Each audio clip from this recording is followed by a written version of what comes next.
உலோகம் போட்டி மகிழும் நமது மறை மாவட்ட மேதகு ஆயர் பெருந்தகை அவர்களின் கருத்துக்கள் நிர்வாகிகள், பூண்டி மாதா பக்தர்கள், பணியாளர்கள் ஒத்துழைப்பு ஆட்சி வருக.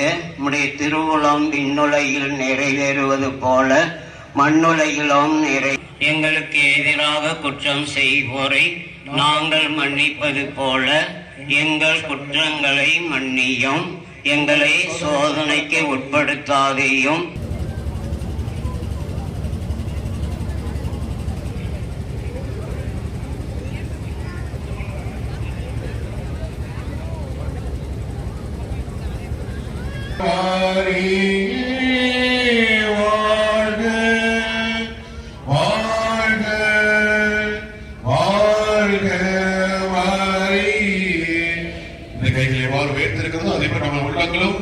குடும்பங்களும் நம்ம உள்ளத்தில் இருக்கக்கூடிய எல்லா தவிரும் அன்னையின் பாதம் சமர்ப்பித்து உயர் எழுவ என்று சொல்லி அனைவரும் உள்ளத்தின் ஆழ்ந்து சொல்லி மரியே வாழ்க, மரியே